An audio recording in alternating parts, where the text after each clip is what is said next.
been tuned into British media from the last 500 years or so, you've probably noticed a recurring trope.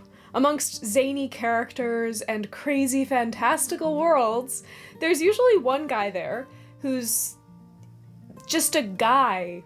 He's as average as it can get, he's incredibly British, and he's both entranced and fearful of the crazy world around him. And yet, it is the averageness of this character that allows him to shine. You might call him an audience surrogate, you might call him an average Joe, or you might call him an everyman.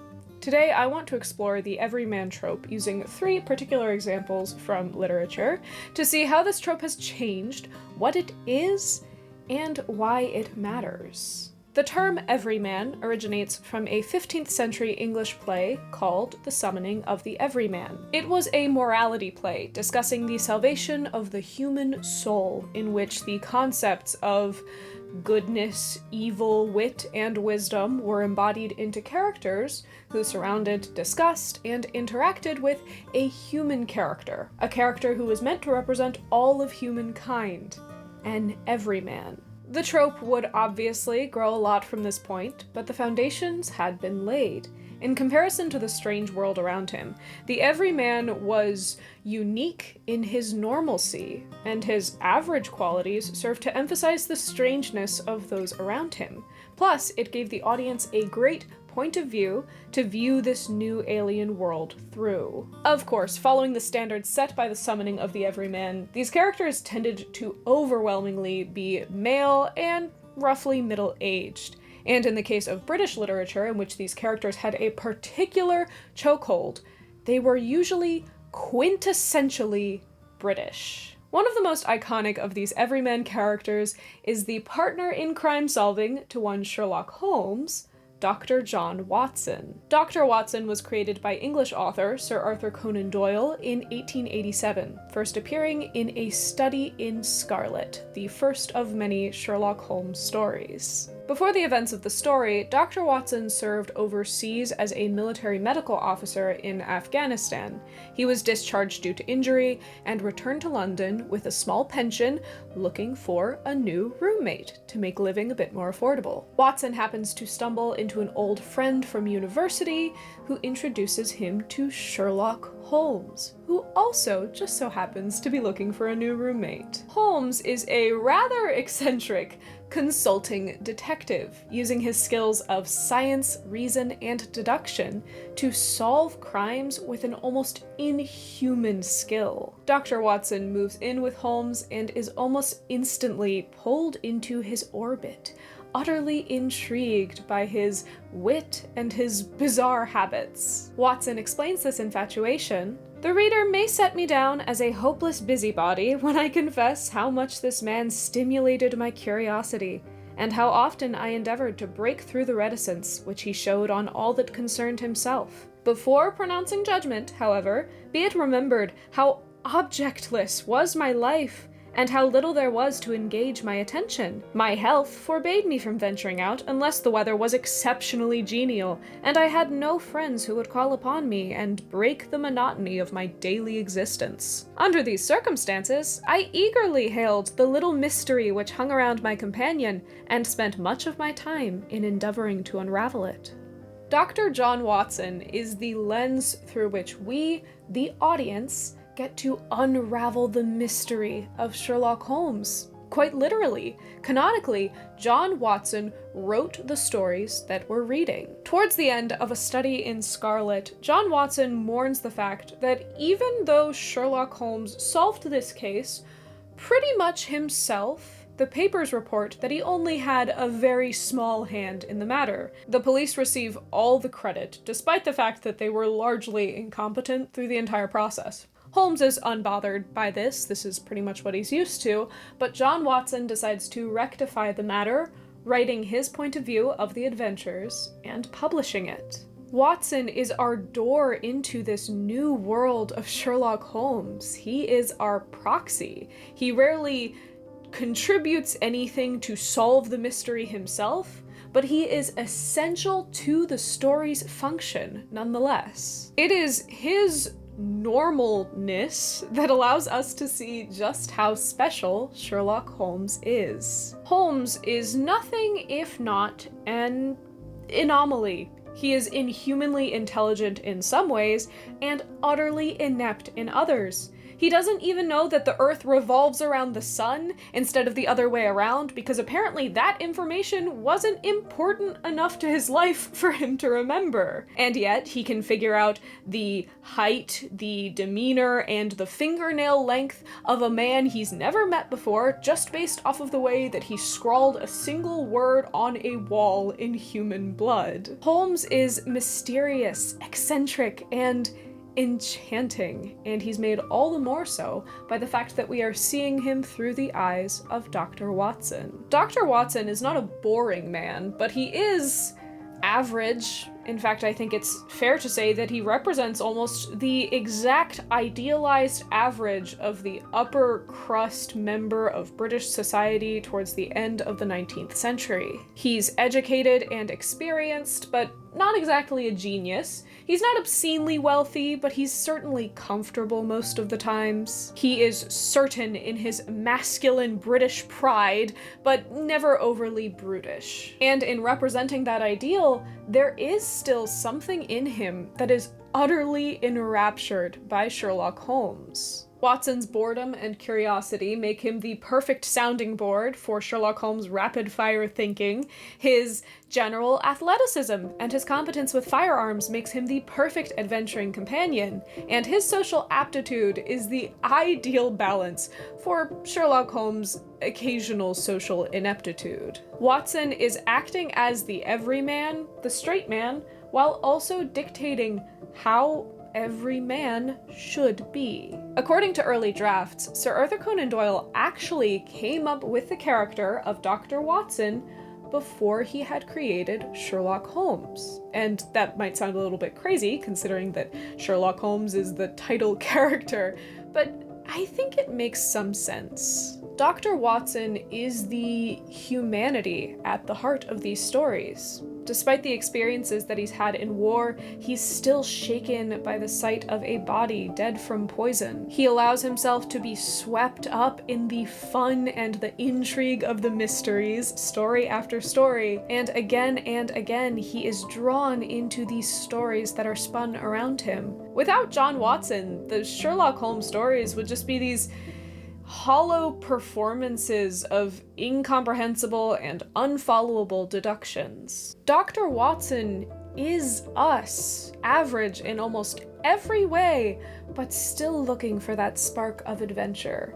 In The Red-Headed League, Sherlock Holmes observes of Dr. Watson, "I know, my dear Watson, that you share my love of all that is bizarre and outside the conventions and humdrum routine of everyday life. You have shown your relish for it by the enthusiasm which has prompted you to chronicle, and, if you will excuse my saying so, somewhat to embellish so many of my own little adventures."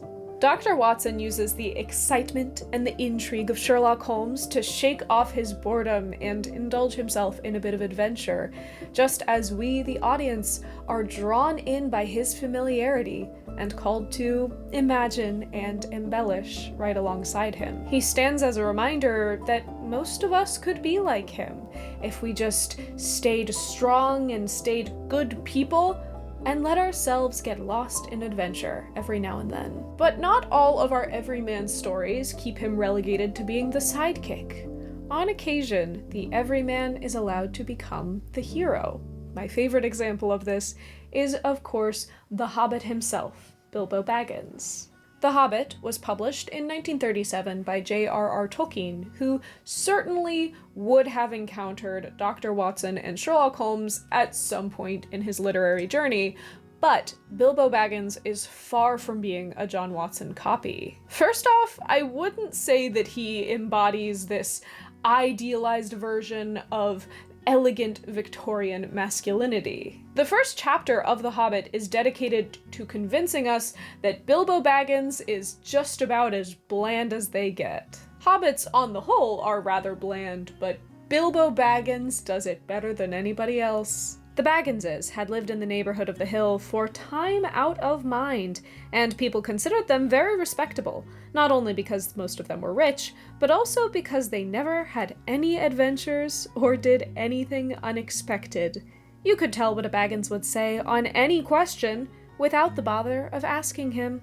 When Gandalf shows up, ready to yank him out the door on the road to adventure, Bilbo quite literally shuts the door in his face. Adventure is just not something done in polite hobbit society. Adventure, however, is not too keen to leave Bilbo alone. A gaggle of dwarves shows up on his doorstep, and compelled by his adherence to good manners, he has to invite them in for supper. Gandalf, the orchestrator of the madness, shows up and introduces Bilbo as the 14th member of the Company of Thorin Oakenshield, and a burglar to boot. When the dwarves, and in fact Bilbo himself, protest this, Gandalf insists, "I have chosen Mr. Baggins, and that ought to be enough for all of you. If I say he is a burglar, then a burglar he is, or will be when the time comes. There is a lot more in him than you guess, and a deal more than he has any idea of himself." But despite his reluctance and his constant protests,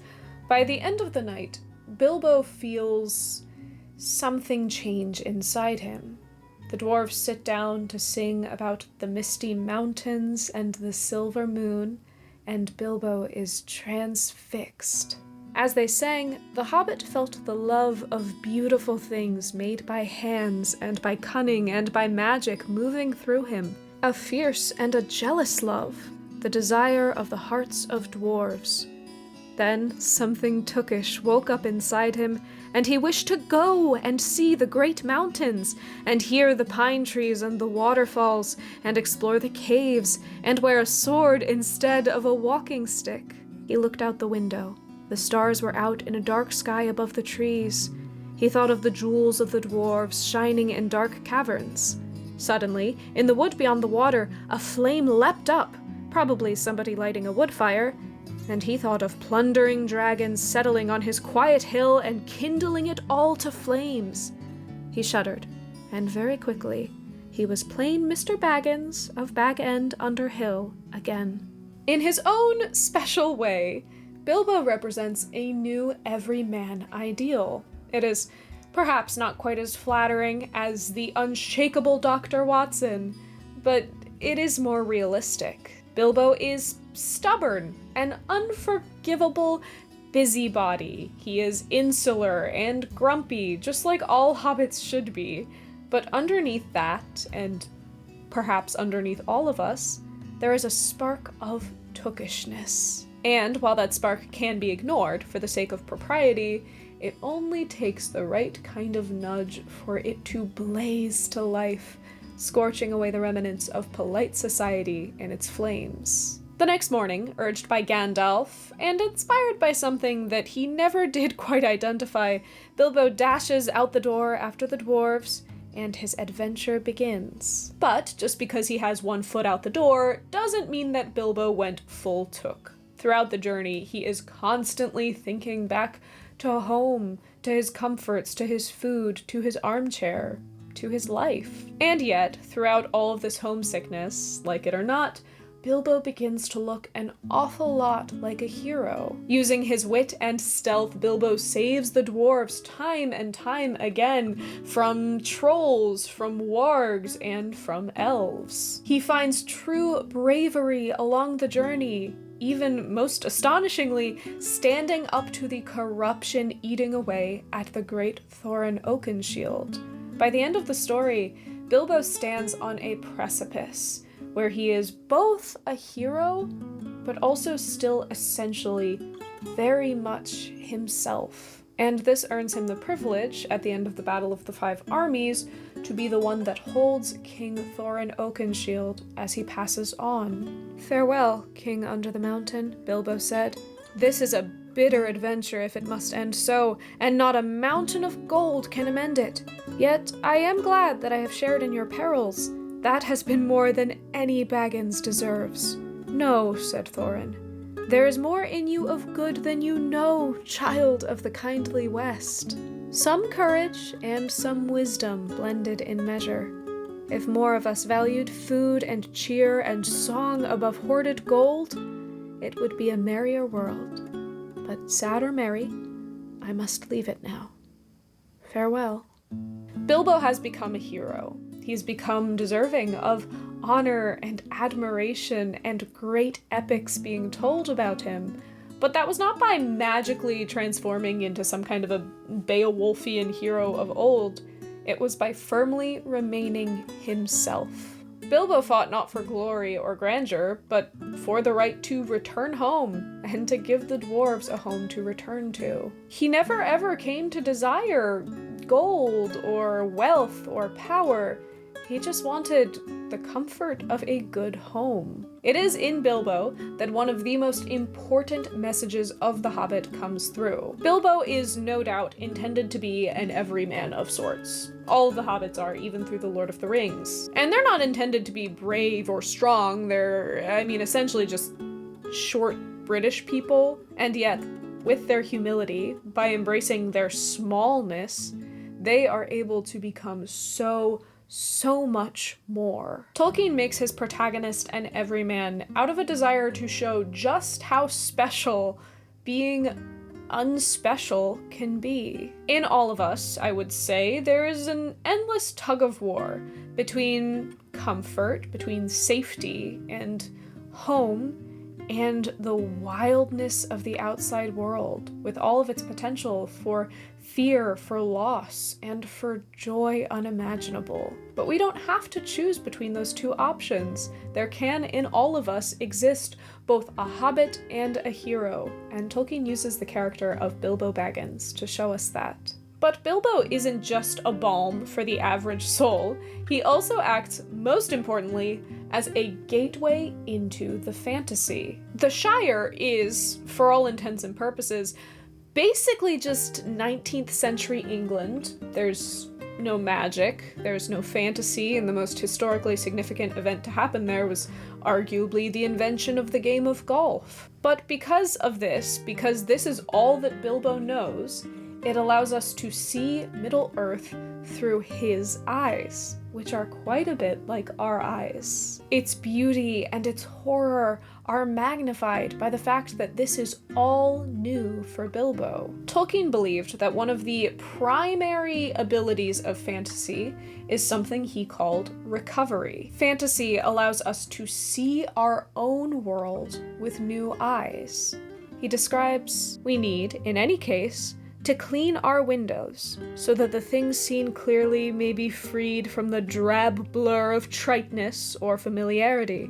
It was in fairy stories that I first divined the potency of the words, and the wonder of the things such as stone and wood and iron, tree and grass, house and fire, bread and wine. Just as it does for the audience, the transformative power of Middle-earth allows Bilbo to love the familiar things, the Shire, his home, all the more. When all is said and done, and Bilbo is safely at home in the Shire, Gandalf tells him, "You are a very fine person, Mr. Baggins, and I am very fond of you, but you are only quite a little fellow in a wide world, after all." "Thank goodness," said Bilbo, laughing, and handed him the tobacco jar. It is by going out into fantasy, into a realm of adventure and magic, which takes the things that we know and transforms them, that we are able to see just how magical the real things are. When it comes to hobbits, the thing that Tolkien loved most about them was just how completely and utterly normal they are. Tolkien writes, "I am personally immensely amused by hobbits, as such, and can contemplate them eating and making their rather fatuous jokes indefinitely. But I find that is not the case with even my most devoted fans. Mr. Lewis says hobbits are only amusing when in un-hobbit-like situations." And you know what? C.S. Lewis was right. Homebody hobbits really are at their most interesting when they're not at home. And while we may not have the opportunity to steal magical rings and escape in elvish barrels and wake ancient dragons, by going along with the Everyman Bilbo, Tolkien kindles that same kind of tookish excitement in all of us without us even leaving our living rooms. It allows us to recover the world around us and to see it for how absolutely magical the real world can be. Tolkien took the concept of the everyman, and instead of just using it to reinforce the ideals of the day, he used it to challenge them, to create a new form of hero. In Tolkien's world, you need not be middle-class masculine perfection incarnate. His stories are a war cry for the average person, the person who likes peace and quiet and a good hearth. Maybe the everyman is a little bit boring, but perhaps there's more beneath that than anyone ever guessed. But you know what? Sometimes the everyman need not be the sidekick to the hero or become the hero himself. Sometimes he is average and remains excruciatingly average through the entire story. The prime example of this is, of course, Arthur Dent, originally created by Douglas Adams in his Hitchhiker's Guide to the Galaxy, which came out in various forms: TV, radio, books, movie. I did a whole video about it if you want to check that out. That was from the 70s well up into the 2000s. Arthur Dent is pretty much the epitome of being just a guy.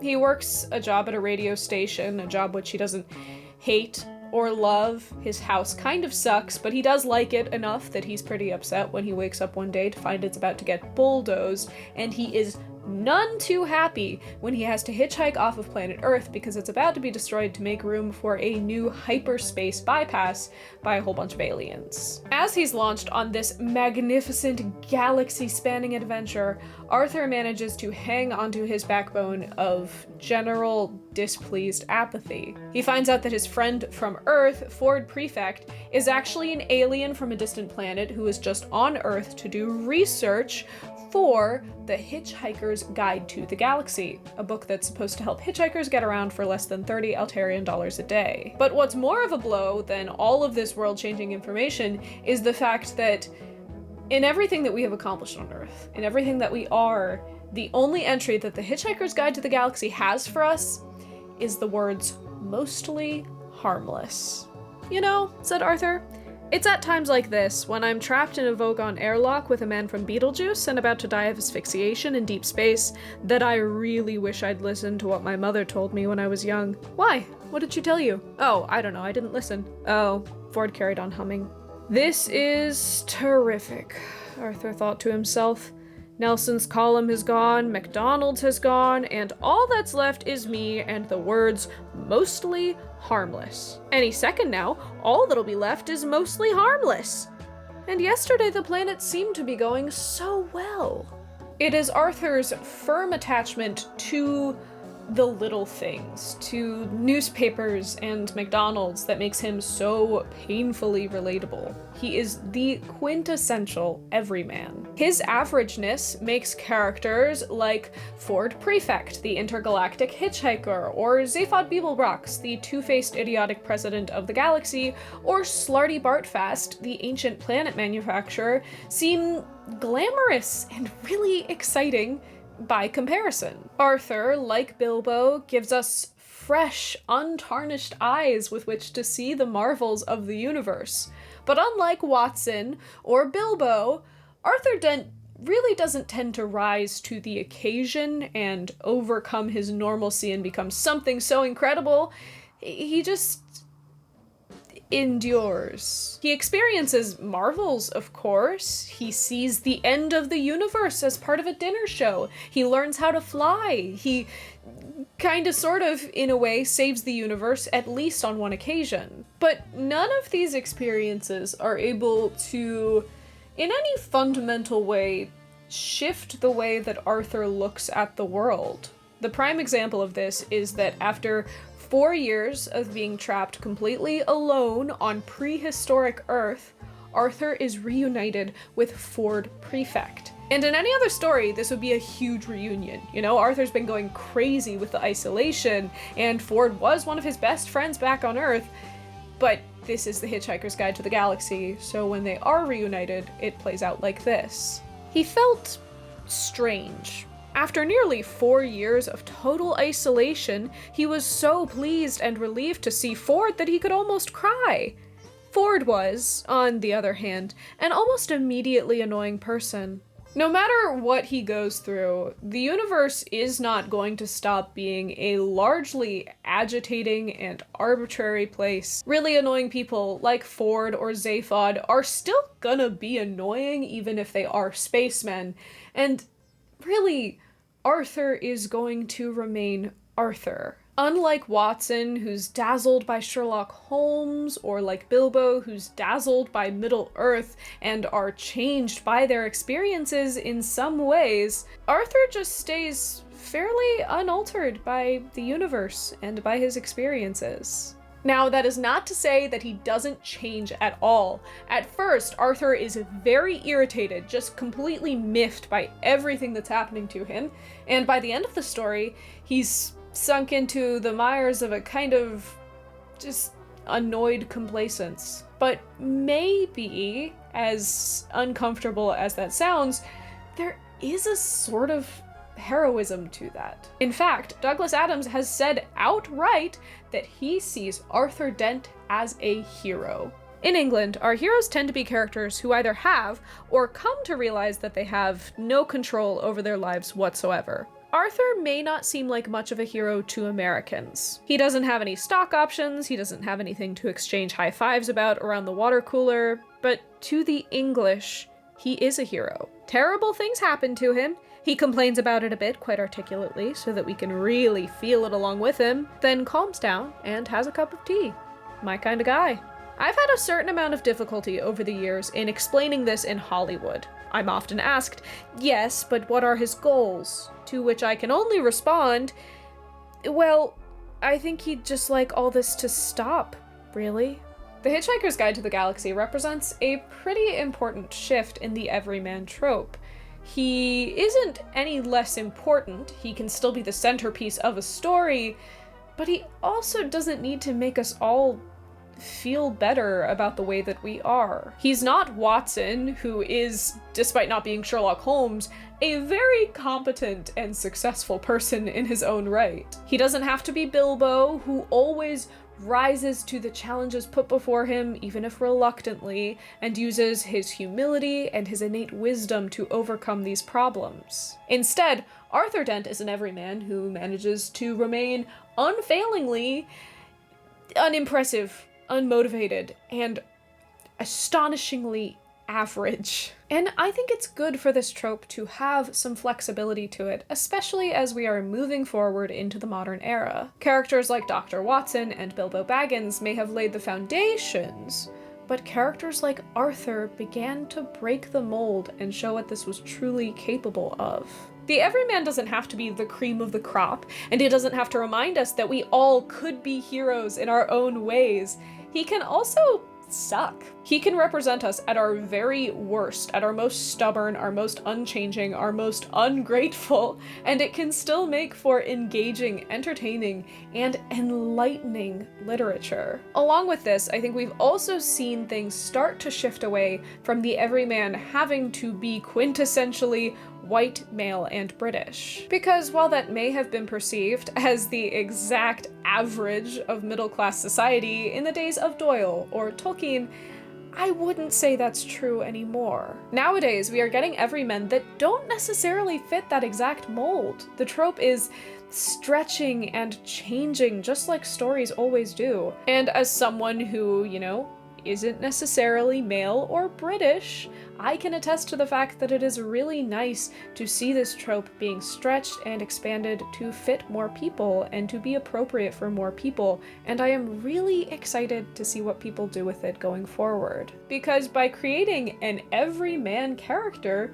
you are inherently making claims about what every man, woman, child, and person is like. And that's why I think it's worth investigating these tropes to see what they say about who we are, what we believe, and what we think even the most average person is capable of.